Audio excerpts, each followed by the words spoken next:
we're going to talk about ensuring readiness with regards to your purchasing cycle. I'll talk a little bit more about that, but your purchasing cycle will coordinate with your budget cycle. Okay, and there's a reason for that. Know your district's process. Do you have processes in place?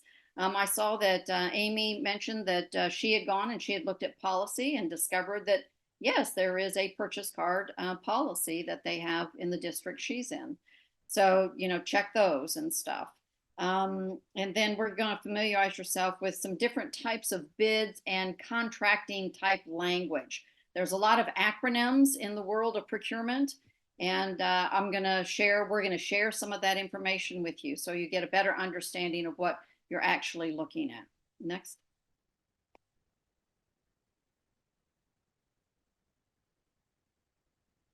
The process. Okay, what is the process? First of all, you need to allow enough time to have board members participate in this process. I know that when I served, our superintendent would like to throw stuff out there and then vote on it that night. And I was very adamant about, no, this is not proper. You cannot, or it isn't acceptable. Didn't say you cannot. It is not acceptable for you to throw information at the board and only get it like maybe 2-3 days in advance, even though we're supposed to get it at least a week in advance. That's one of the tricks of getting things through the system, and that is one of the reasons why there tends to be some fraud. But you need to understand that there is a process, and so you need to allow for decision making. You want transparency, at least I always expect transparency, and by giving the members an amount of time to be able to review what is being proposed, what resources are there and everything. And one of the other things, and I think it might be on another slide, but it's come to my mind at this point in time, so let me mention it, in that your procurements, whatever they are for, should be in line with your strategic plan and the goals and objectives of your school district. Okay, so if you have a superintendent who is proposing a contract for I don't know, maybe new cars, and you already have a fleet that meets the needs of your district, then why are you buying new cars or more cars and stuff? What's the purpose behind that? Is that a strategic goal and objective with regards to future growth? Or is it just because they want to give more cars to more employees? So have a look and make sure you understand that all of this needs to work together and align together. Now I'm going to throw out some acronyms here. We're starting this. RFPs, or request for proposal. That is the most common vehicle, I'll say contract vehicle, that you will find is a request for proposal. And the request for proposal can be for a range of things. A request on RFQ is a request for quotation. It can also be a request for qualification. And I'll talk about that in a little bit more detail as well. And then you've got RFOs, which are requests for offers. So there again, the world of procurement is full of acronyms. Get somewhat familiar with the terminology because it is a language unto itself. Next slide, please. Not all school districts have a purchasing department. As Laura had mentioned before, larger school districts tend to have more of the business function elements or business departments within their district, where smaller school districts tend to commingle or maybe just assign one person in the finance department to handle purchasing, for example. So understand, what it is you're actually dealing with. I'm very concerned from a procurement and purchasing perspective about a person who gets hired from being a math teacher or a history teacher and thrown into administration as a purchasing person. There's a lot of flaws with regards to doing that, but I know some school districts do things like that. So this is where you'll probably need to step up your game with regards to asking questions and understanding what procurement and purchasing is really all about. But board members may directly encounter procurement processes because you have to make the decision. You will be voting because there is money tied to procurements. So you will need, and you are responsible for, spending that taxpayer money. You'll need to review your procurement policies. What are the procedures? What kinds of contracts do you typically have? Look at some of the previous things that you've been, contracts that you've been dealing with. And there again, as this slide states, make sure it aligns with your goals, objectives, and your strategic plan. That's very important. And then with regards to the purchasing department, they'll handle all of the bids that come in, okay? You may not necessarily see all the bids, but you should not be prevented from seeing all of the bids. You'll need to make sure that they're compliant. Are there any legal considerations or concerns with regard to them? Was more than one contractor more than one contractor received the offering and submitted a bid, or was it just sent out to one contractor and one bid came in? That's very important. You don't want to sole source for very common items. Sole source, when I say sole source should be only for things that are very specific, original, unique, and there isn't a large market for, okay? So be aware of that kind of information. Board and state policies to limit abuse. As I am frequently known to say, make sure you are aware of your statutes. And then in this case, make sure you're aware of your policies as well, okay? Now, some school districts will have policies. I've gone out and looked at a few districts to see what kind of policies they have. And, some of them obviously have more extensive than others, but I am more familiar with having a policy guidebook or policy regulations, not policy, procurement regulations, where you have whoever's doing the purchasing, that office has a book. For example, in Virginia, there is a group at the Department of Education that goes around and monitors or reviews, I should say, does an audit of procurements. And they happened to do that while I was there. And our district had a procurement guidebook or manual, procurement manual, I'll call it. And they go in and they see, are you compliant with the laws, procurement laws within the state? And what policies do you have?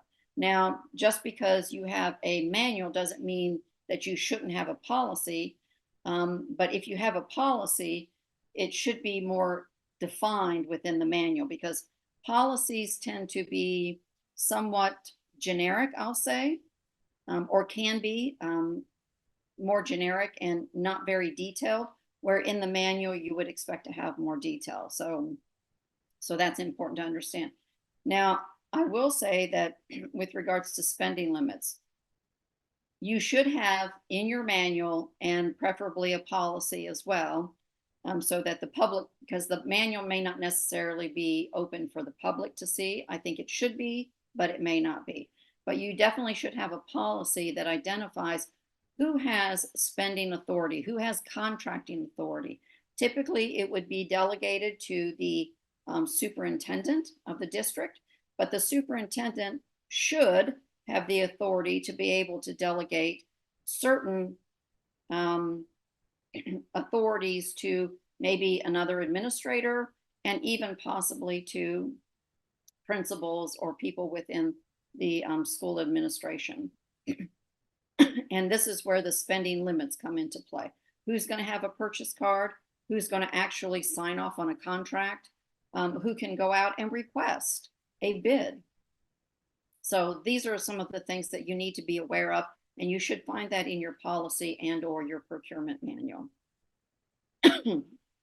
Procurement methods. Okay, we talked about requests for proposal, RFQs, RFOs.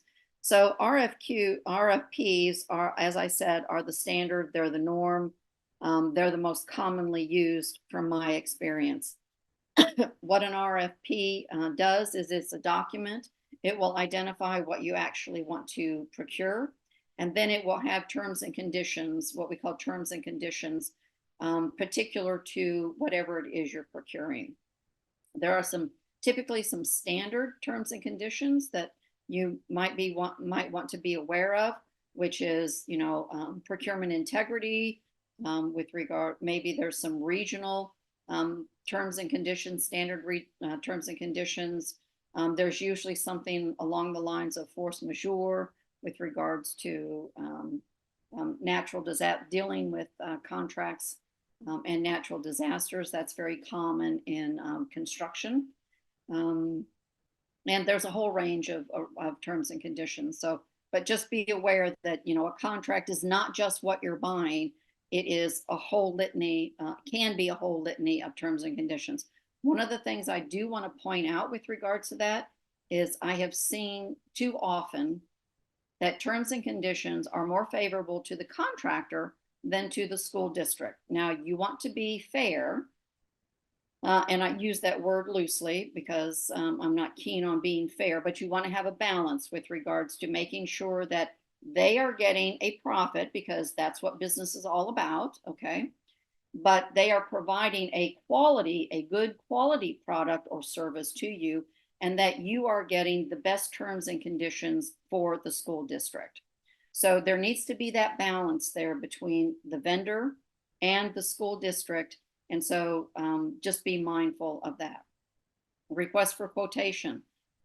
This is common for common items, I'll say. You're going out for supplies. You're going out for maybe some tools for your transportation department.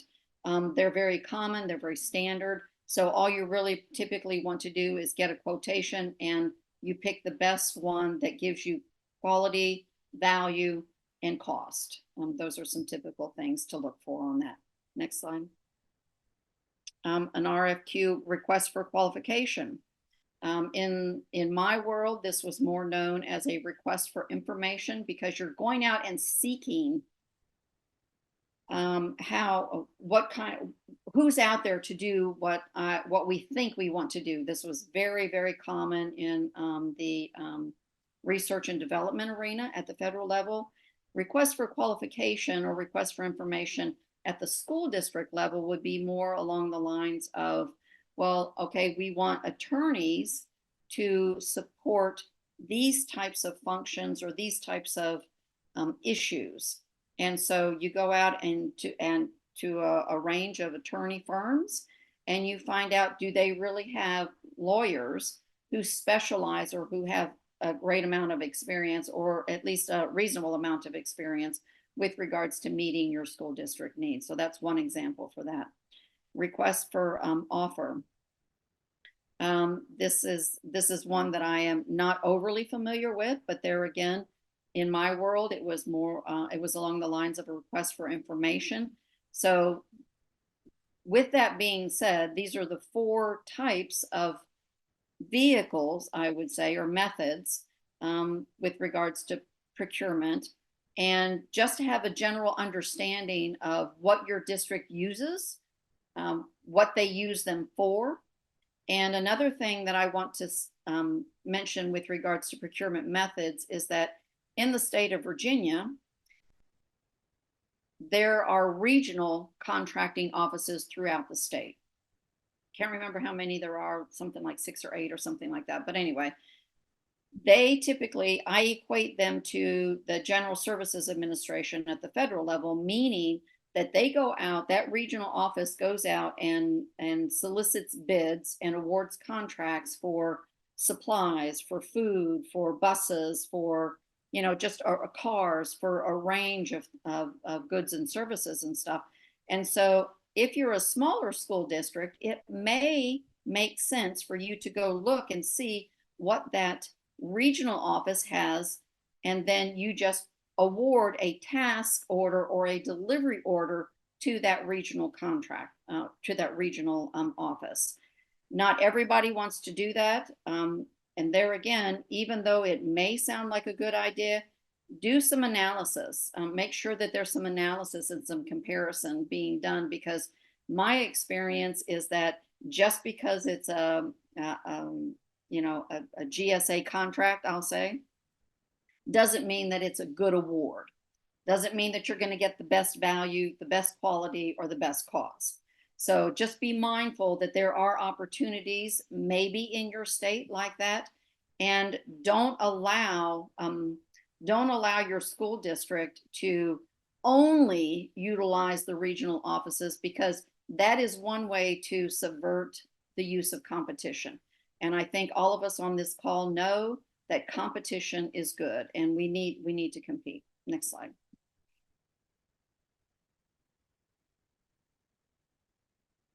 Next slide, please. Okay, here's some examples. I won't belabor this because I've already talked about it. For architectural services, an RFQ can be done for that. I mentioned legal services, consulting services, educational services. Next slide. And then transportation services and food services. You'll notice that the was that the RF? Can you go back a slide, please?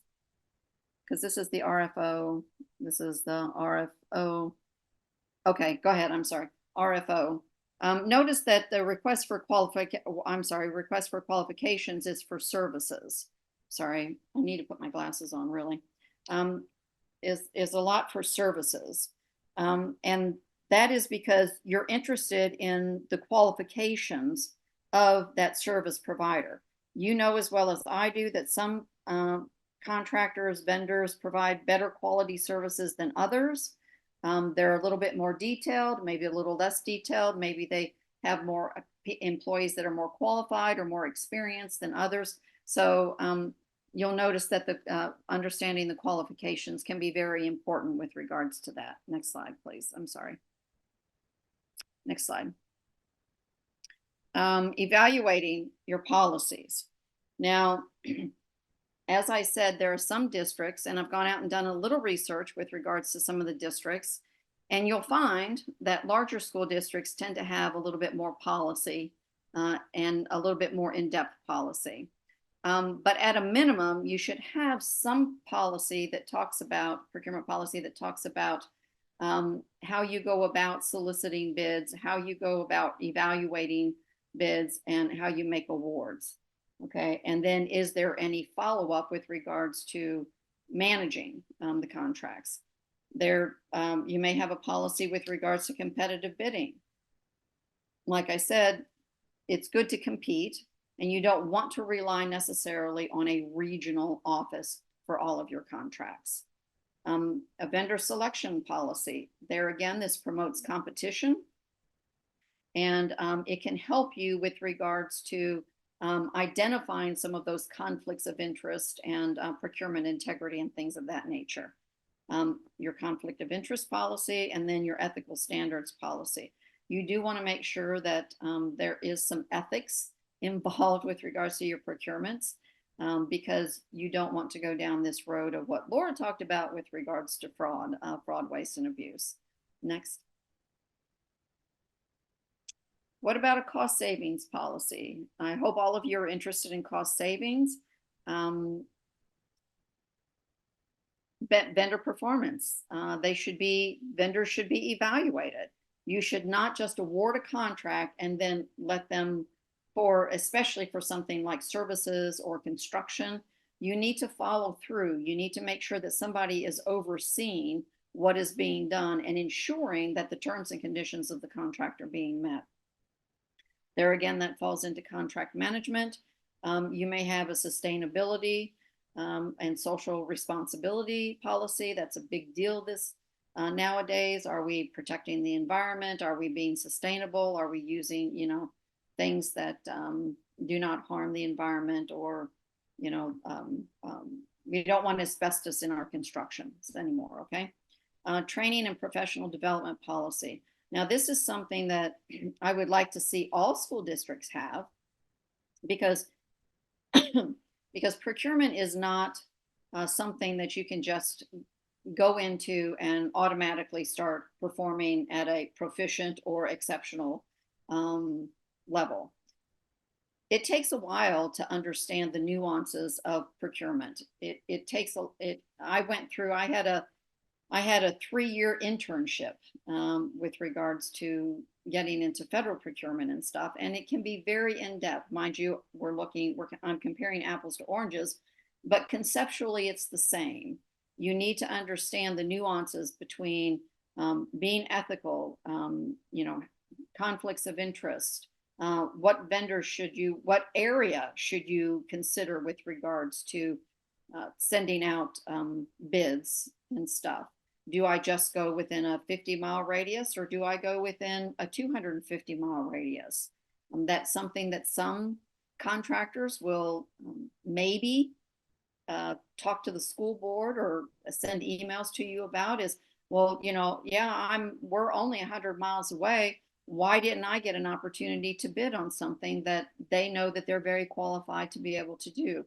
So there again, what kind of training and experience do your procurement or purchasing people have? And it's important.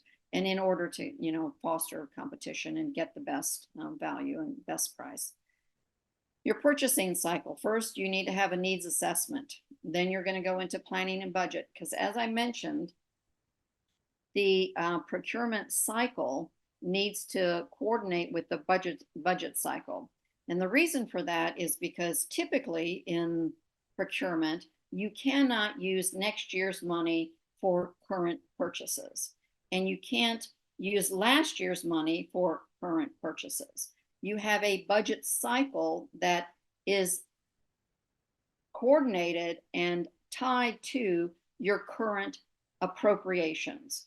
Appropriations are typically 1 year. You may have construction money that crosses over multiple years, but as a general rule at the school district, you're going to have annual money, and that needs to be appropriated, allocated, and expended within that year cycle, okay? There are some exceptions, but does your policy allow for it? Does your law, your state law, allow for that? So these are some things that you need to be aware of. Once you go ahead and do your budget and planning, you're going to have presentations.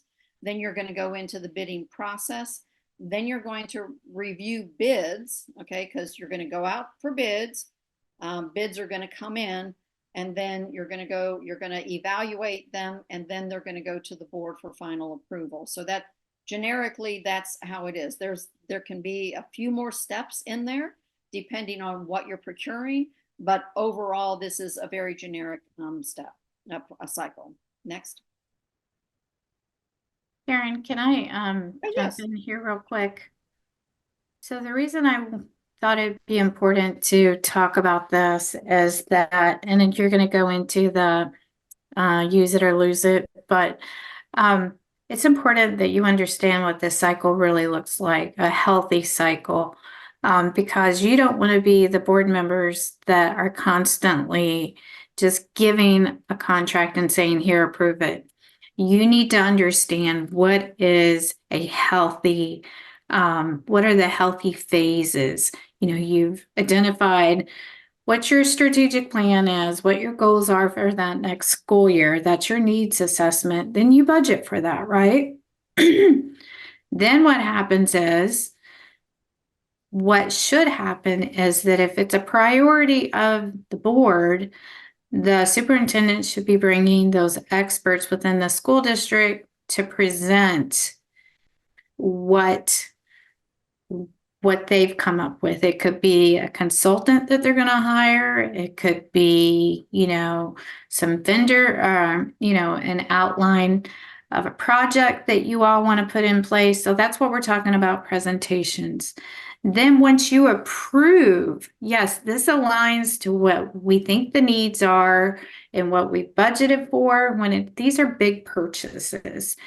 Then that's when they go out for the bidding process, and then purchasing reviews this.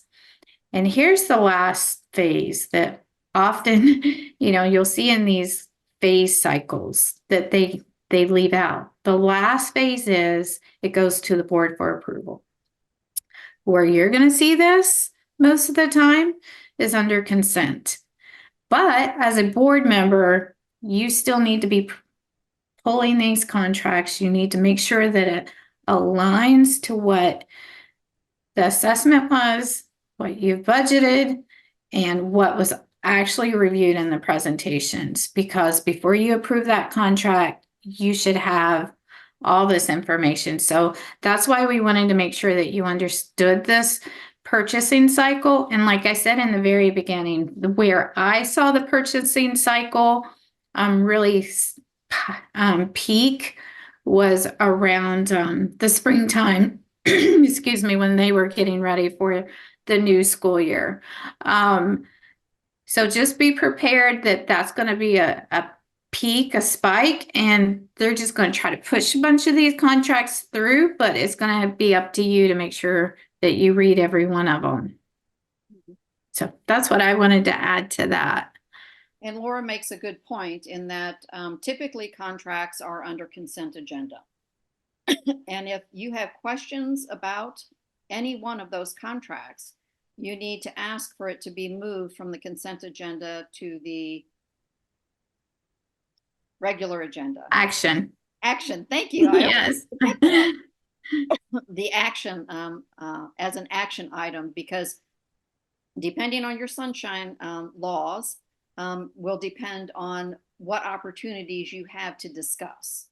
And that's very important, so because, excuse me, talking about some of these things in public is not only good for the school district, but it's good for the public to know where their tax dollars are being spent.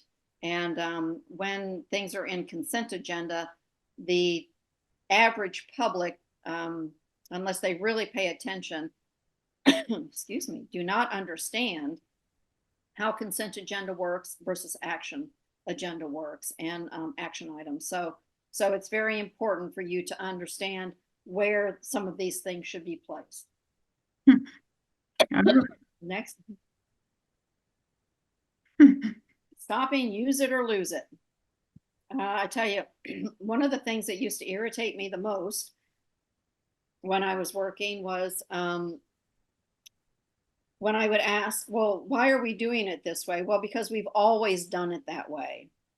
And that just irritates me so badly. But the other thing that irritates me just as much is this mentality that, oh, well, we've got, $250,000 left and we need to spend it before, we get before the end of the school year, because if not, then we're going to lose the money. Well,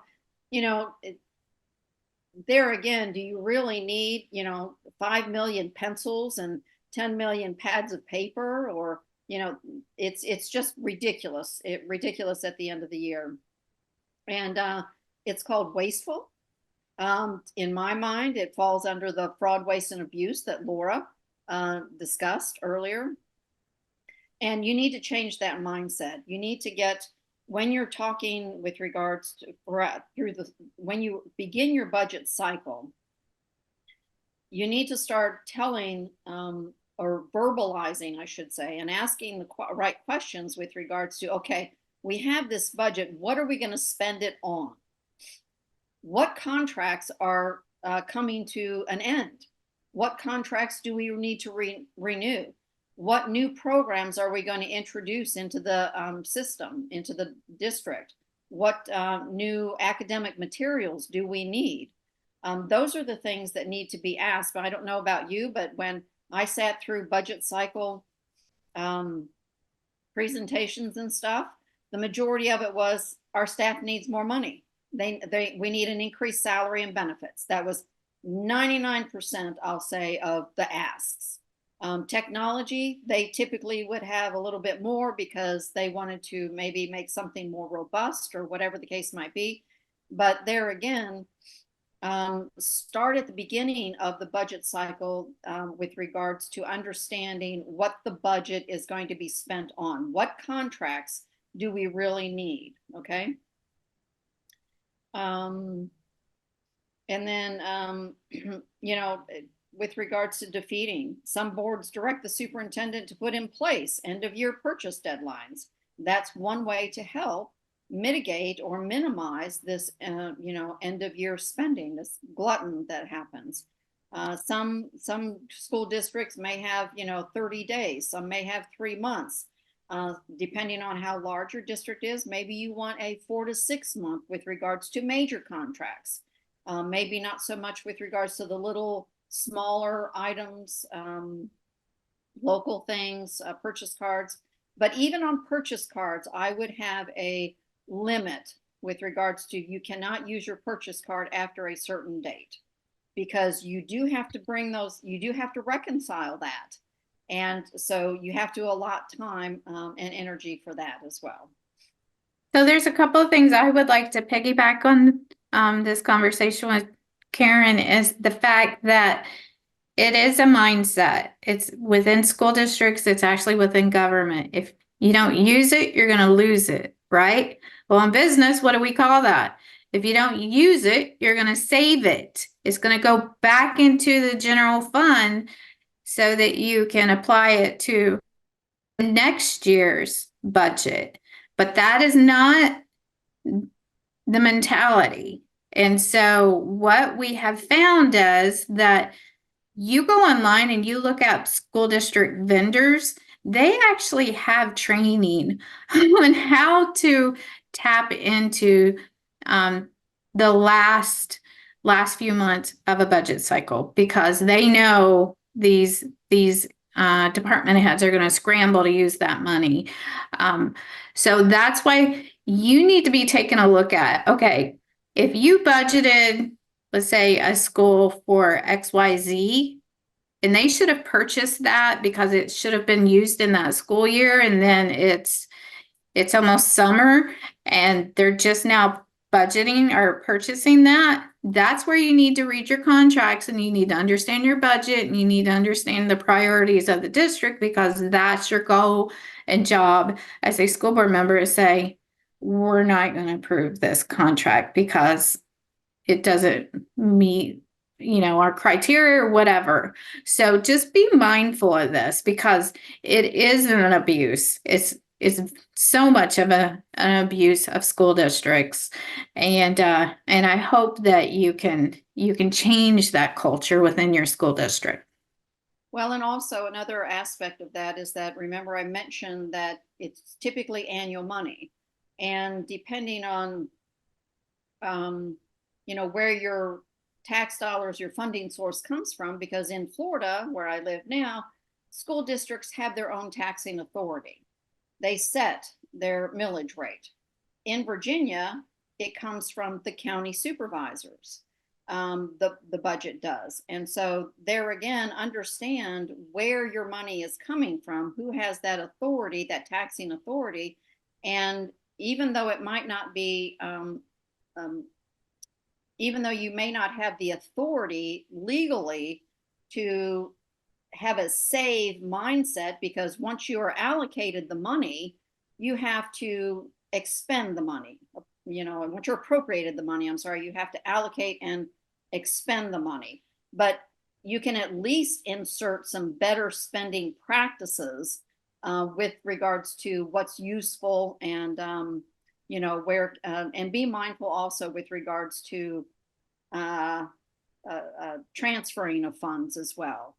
There's some legalities involved in that. So just because you have a little bit extra money over here doesn't mean that you can automatically transfer it over from A to B. Be mindful of those considerations as well. Next slide. And just one last thing on this. Don't be afraid to ask your superintendent to, as a board, to put a freeze on spending. I know as when I was on the board, we had some really high dollar unexpected expenses that had come up within our insurance and some other areas. So we had to look for where we could save money and apply those funds to cover some of these costs that we needed to cover. So don't be afraid. This is always an area of opportunity that you can find some cost savings.